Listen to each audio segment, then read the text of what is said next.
Guillermo Violeta, vocero de Peruanos por el Cambio, nos va a contar si es que están enfilados los tanques, si es que efectivamente faltan minutos para el mensaje a la nación, van a cerrar el Congreso, ya están listos. ¿Cómo está, congresista? Parece, ¿no? Estoy recorriendo las calles de Lima a ver si encuentro por ahí algún tanque. Todavía no he tenido la suerte de encontrarme con uno. ¿Qué ha pasado? ¿Por qué se están diciendo? Bueno, buenas noches primero. Buenas noches. Gracias por la invitación. Creo que son los bluffs que crea, en este caso, el expresidente García y la célula parlamentaria prista, que han venido diciendo estas cosas de lo más descabellado, ¿no?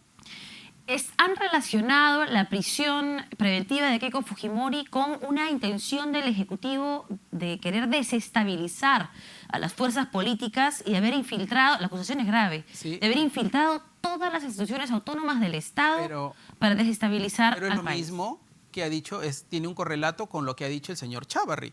Inmediatamente, en cuanto el fiscal José Domingo Pérez, después de la resolución sobre la prisión a la señora Keiko Fujimori, el señor José Domingo Pérez sale y dice que ahora el señor Chávarri debería pensar su situación. El señor Chávarri pone un tuit y tiene la feliz idea de asociar lo que ha dicho el señor José Domingo Pérez con una supuesta posición de gobierno, lo cual es completamente fuera de lugar, no corresponde. Vamos a revisar lo que ha dicho el expresidente Alan García a través de Twitter, que se ha pronunciado sobre este tema y bueno, pues ha encendido todas las alarmas en los actores políticos. Ahí está, amenazar y chantajear a las instituciones no es democrático, que quede bien claro, y menos para blindarse desde el poder.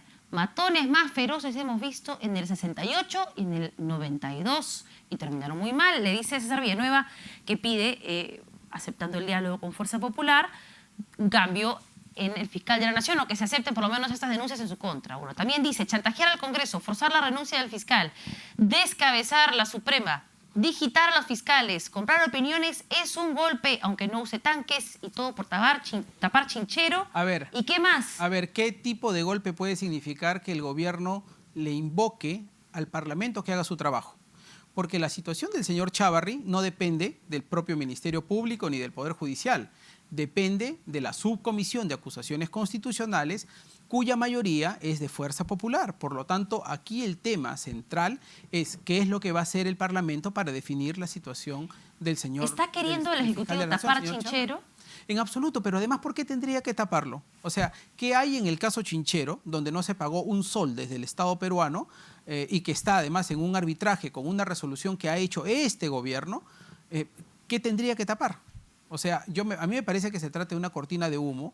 Están buscando argumentos para sencillamente atacar al gobierno, al Ejecutivo, crear un escenario de desestabilización. Esto los compañeros lo saben manejar muy bien y parece que el lema es pues a río revuelto ganancia de pescadores. Quieren crear mucha inestabilidad y a partir de eso reposicionarse. Se trajo a la memoria esta semana también a través de redes sociales este audio entre el Contralor y el presidente de la República, Martín Vizcarra, en el que Martín Vizcarra le expone la necesidad de que sus comentarios no sean tan duros en el informe de la Contraloría, ¿no? Le dice, sabemos que tienen que tener comentarios y no les van a decir que no están haciendo tu trabajo, pero por ahí que no traigan abajo el proyecto. Pero cada vez que el fiscal de la Nación se siente medio acorralado por la opinión pública, inmediatamente comienza a hacer acusaciones. Esta semana ha puesto una acusación constitucional contra el señor Torne, el ex ministro de Economía. Hace un par de meses atrás, cuando hubo una situación similar, también puso otra denuncia, antes contra el señor Bruno Yufra, antes contra Torne también. O sea, aquí lo que está pasando es que se está creando un enorme clima de inestabilidad política. El interior del Ministerio Público hay una suerte de guerra interna entre facciones, ¿no? Donde la mejor muestra es que un fiscal de menor jerarquía le pide al fiscal de la Nación que se vaya, el fiscal de la Nación lo amenaza públicamente, entonces ese tipo de situaciones no tendrían por qué ocurrir. ¿Y qué opina de las declaraciones de José Domingo Pérez al salir? Personal, inapropiadas. Okay. Desde mi punto de vista, inapropiadas, no correspondía. Yo creo que si es que él algo tenía que declarar, para comenzar no tenía por qué declarar. Y miren, y otro aspecto, Alejandra, con ¿por qué inapropiadas? Porque, primero, porque este no es un tema que le competa a él. Este es un tema, una batalla que tenemos que dar los parlamentarios al interior del Congreso. Insisto, los fiscales de la Nación como los jueces supremos solo pueden ser removidos por dos instancias, por el Congreso de la República y por el Consejo Nacional de la Magistratura, hoy Junta Nacional de Justicia, que no está operativa todavía. Por lo tanto, más allá de lo que diga un fiscal o lo que diga otra autoridad, este es un tema cuyo trabajo está en manos del Parlamento. Y esta es una batalla que tenemos que dar al interior del Parlamento. Entonces, ¿no confirma esa la sospecha de Fuerza Popular, que estaría digitado políticamente el fiscal de lavado de activos? No creo porque el señor Domingo Pérez parece que tiene una personalidad muy particular, muy propia. A mí, por lo menos en términos políticos, no me parece apropiado su desempeño en lo que ha hecho con estas declaraciones. Como tampoco no me parece desde un punto de vista jurídico, la verdad no me parece apropiado que el Poder Judicial televise, como si fuese pues una suerte de show mediático, televise una audiencia que tiene que tener carácter reservado por una razón. Porque si lo que se discute en una audiencia afecta los derechos de la intimidad de las personas, o por ejemplo, después se demuestra que se está procesando a alguien que era inocente, la exposición mediática te genera un espacio de culpabilidad. Y a mí me parece que el Poder Judicial tiene que revisar si es que desde un punto de vista de garantías fundamentales de todos los ciudadanos, el televisar corresponde o no corresponde. Yo creo que no. Pero nuevamente ahí no se sustenta esta crítica de Fuerza Popular de que existe un direccionamiento político y una intención de querer destruir a Keiko Fujimori. Ese no es un direccionamiento político. Esos, desde mi punto de vista, son excesos del propio sistema de justicia. En un afán por transparentar, en la lógica de la lucha contra la corrupción, de transparentar todos los actos, han creado este sistema, esta lógica jurídica, que en algunos casos me parece que viene cargado de excesos. ¿Se hizo un show entonces de esta audiencia? ¿Se hizo un show de la audiencia de Keiko Fujimori? Yo jurídicamente te lo digo, jurídicamente y ciudadanamente. Además, una cosa, no tendría por qué congraciarme ni con el fujimorismo ni con la oposición. Aquí, por último, ni siquiera vamos a ser reelegidos. Pero yo creo lo siguiente. Por ejemplo, corresponde una detención, la limitación de la libertad de un ciudadano en una etapa de investigación preliminar sin pruebas, sino con esta cosa que se haya venido a llamar argumentos preliminares. A mí me parece que este tipo de cosas hay que revisarlas. No hablo por la señora Fujimori, hablo por los derechos de los ciudadanos frente a este tipo de procesos. Que los procesos se televisen, miren, en Estados Unidos... Pero fue un show porque digamos que es distinto, ¿no? Bueno, no, un show es armar un escenario, ¿no? No es propiamente un show, lo que hay es una sobreexposición mediática. En Estados Unidos, cuando tú entras a un juzgado, nadie puede ni tomar fotografías ni grabar videos. Lo único que se puede hacer, como en cualquier otra corte europea, tú puedes tomar nota, periodista va y toma nota y por último hace un dibujo de alguna escena, pero no se televisa. ¿Es injusta la medida de 36 meses para Keiko Fujimori? Bueno, es legal en el sentido que está ajustada al derecho. Sin embargo, justicia es un concepto un tanto más distinto. Yo diría lo siguiente: el juez podría haber alcanzado el mismo efecto sin que necesariamente le mande una prisión carcelaria. Podría ordenar, por ejemplo, una prisión domiciliaria y el efecto era el mismo. ¿Por qué le han dado esta limitación de la libertad? No por el tema del arraigo, es decir, ella demostraba que tenía un arraigo domiciliario o laboral en el partido político y que además tenía un impedimento de salir del país. Pero aquí lo que se estuvo viendo es que la presencia de la señora Fujimori al frente de su grupo político podía significar una obstrucción al sistema de justicia. Por eso es que se expuso todo este tema de los chats. El tema es, ¿se podría haber logrado el mismo objetivo evitando mandarla a la cárcel, poniéndole resguardo policial y encerrándola en su casa? Yo creo que sí. ¿Le parece que los chats de la botica justifican, como sustenta José Domingo Pérez y como ha aceptado Richard Concepción Carhuancho, un entorpecimiento de las investigaciones, una intención para obstaculizar la justicia? Por lo menos una voluntad para intervenir e interferir en el sistema de justicia, así parece. Y eso por una secuencia de cosas, porque recuerden el famoso caso del señor Becerril con el señor Guido Águila para tratar de controlar, y el señor Inostroza para tratar de controlar el nombramiento de jueces y fiscales, tiene que ver, entre otra cosa, con una vocación por tratar de controlar el sistema de justicia. ¿Usted cree que Pedro Chávarri debería permanecer en la Fiscalía? No, yo creo que un fiscal de la nación tiene que ser una figura impoluta en el sentido de incuestionable, política, moral y éticamente por una razón. Porque el fiscal de la Nación es la persona que acusa, mientras que el juez es quien tiene que ponderar los derechos y ponderar la acusación, el fiscal es quien acusa. Por lo tanto, si dejamos el sistema acusatorio en manos de una persona que utiliza políticamente su cargo, entonces los derechos de cualquier persona están en peligro. Pero usted lo diría con todas sus palabras. Pedro Chávarri debe de renunciar. Pero lo hemos dicho. O sea, nosotros hemos dicho como bancada, esa es una posición institucional.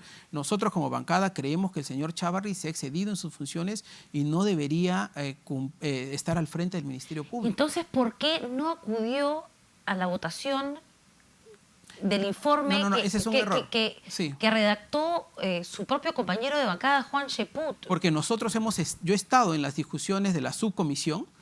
A mí me tocó viajar y he estado también en la votación de la permanente y he votado para que el señor Chávarri sea acusado en línea con el informe del congresista Cheput, pero a mí me tocó viajar a Colombia para un compromiso que yo tenía establecido allá. Y esa fue la circunstancia, pero para eso estaba el congresista Cheput, ha estado el congresista Jorge Meléndez, han estado otras personas de nuestra bancada también presentes ahí. O sea, el hecho de que uno no esté no significa que no hay una posición de bancada defendiendo eso. Además, una cosa, toda acusación constitucional tiene 3 etapas: la subcomisión, la comisión permanente y el pleno. Yo he tenido presencia en la subcomisión, pero también he tenido presencia en la comisión permanente y en el pleno. Solo que cuando ya votas en el pleno, con la comisión permanente, ya no puedes volver a votar en el pleno. ¿Qué sucedió entre usted y su colega de bancada, Patricia Donaire? ¿Por qué se dio esa discusión? El contexto era la aprobación para el debate, para la discusión de esta propuesta del APRA para modificar un artículo agregando la salvedad que los partidos políticos no son organizaciones criminales. Y usted estaba a favor, según la versión de Donaire. Además, sin duda, estoy a favor y te lo explico, pero en realidad lo que se estuvo discutiendo en la Comisión de Justicia es nuestro proyecto de ley. Lo que estaba dictaminado era nuestro proyecto de ley, donde son 3 iniciativas, si no me equivoco, la de la congresista Marisol Espinosa, la de la congresista Donaire y de quien le habla. ¿Cuál era nuestra iniciativa? Conforme a la propuesta número 21 de la Comisión Nacional Anticorrupción, en el Perú se tiene que crear el delito de financiamiento ilegal de organizaciones políticas y de campañas. Ese es nuestro proyecto, que lo hemos propuesto.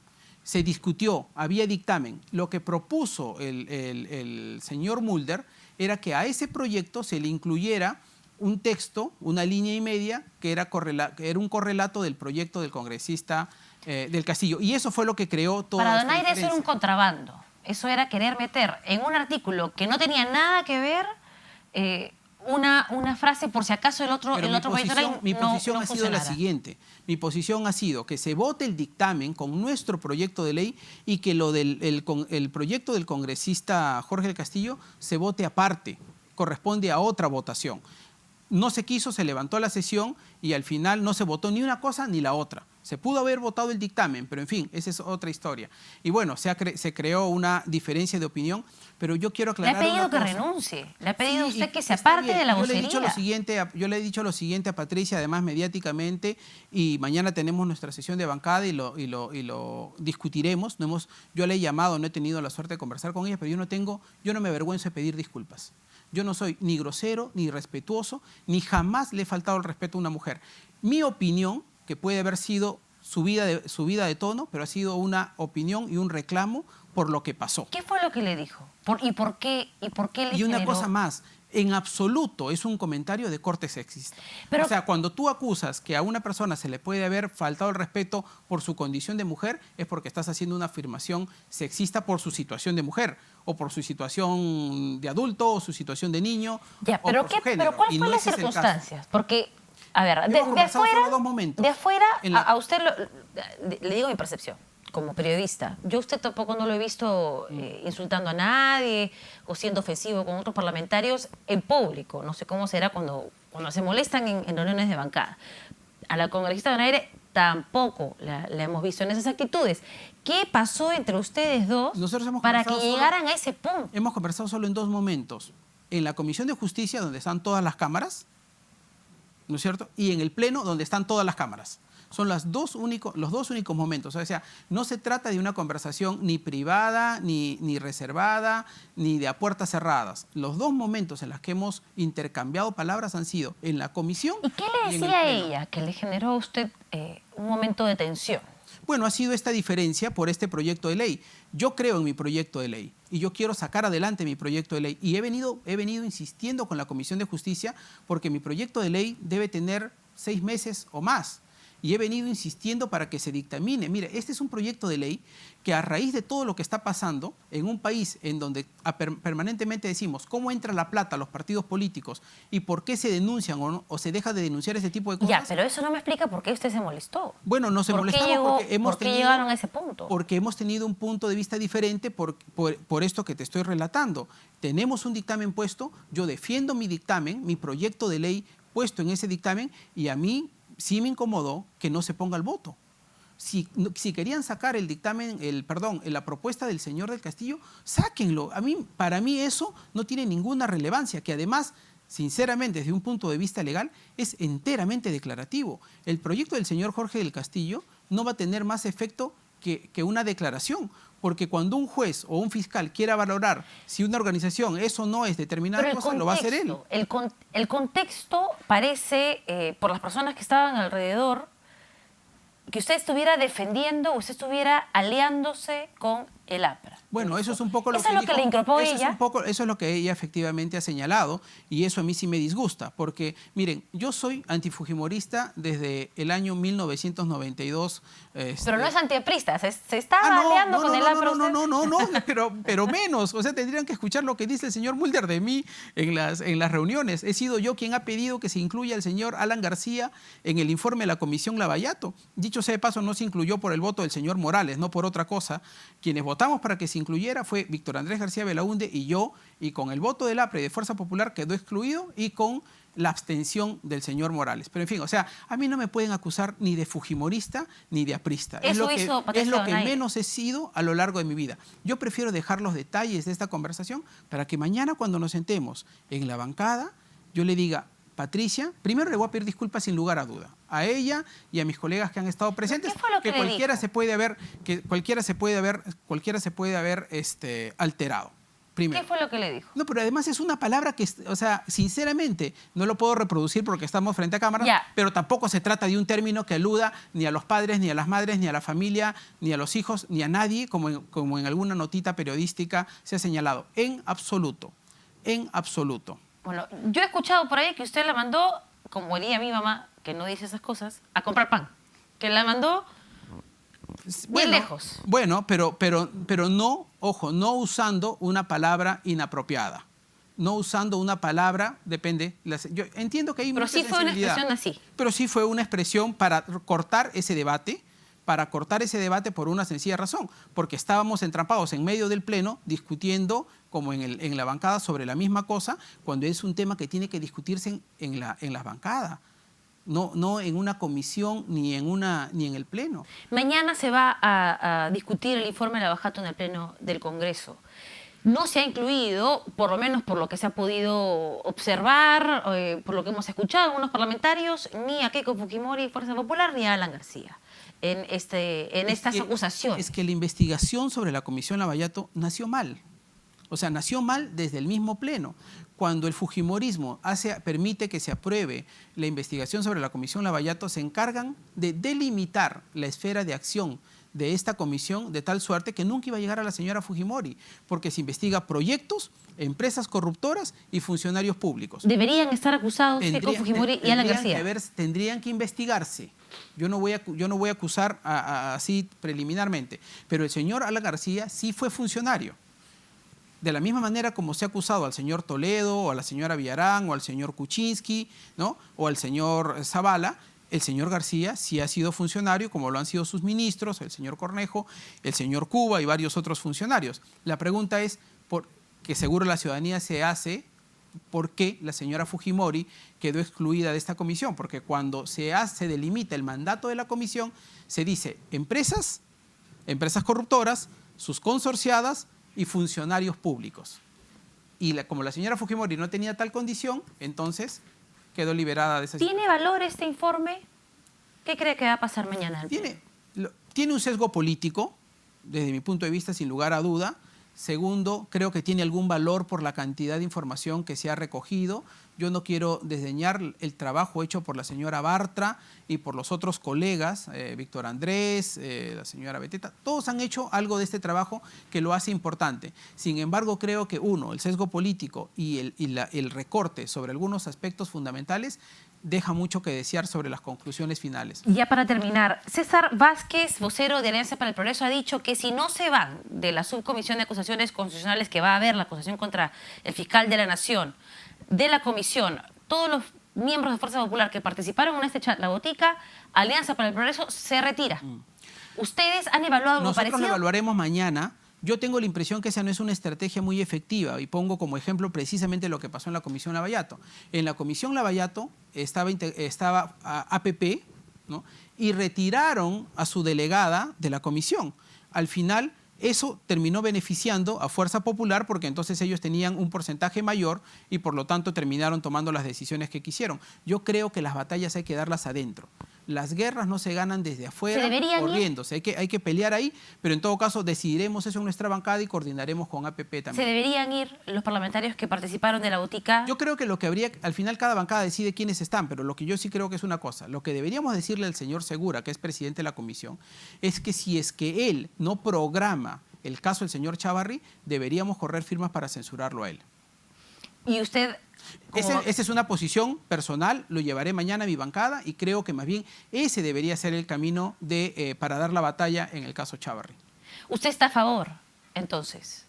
Yo estoy a favor de la posición de Salaverry que pide que se debata de una vez. Es posible. Es que este tema ya está retrasado. Este tema, es más, debió acumularse a las otras acusaciones. En el caso Chávarri habían 4 denuncias.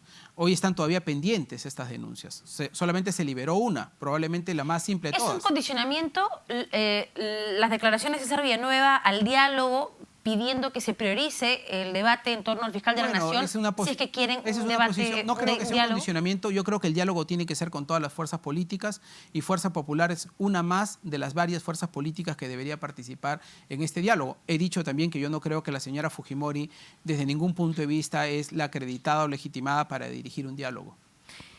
¿Se reunió Daniel Salaverry con el presidente de la República? Eso yo no tengo esa información. Pero si usted coordina entre el Fujimorismo y el presidente. Pero esa información no pasó en todo caso ni por la bancada ni por mi persona. ¿Y fue invitado a esa reunión en la casa de Vitocho donde fueron algunos parlamentarios? Ah, sí. Sí, yo estoy... Es que, a ver, yo creo que se ha hecho mucho mito sobre eso. Era un día de semana de representación. Si es que hubiera sido un día cualquiera, esa reunión se daba en la sala Mariátegui del Congreso y no en la casa de Víctor Andrés. Pero se dio en la casa de Víctor Andrés como una forma de coordinar y los políticos, indistintamente las bancadas a las que pertenezcan, tenemos que conversar. ¿Y se llegó a algún acuerdo? No, fue intercambio de opiniones sobre un poco cómo miramos la coyuntura actual. Muchísimas gracias. A ti, Alejandra, muchas gracias.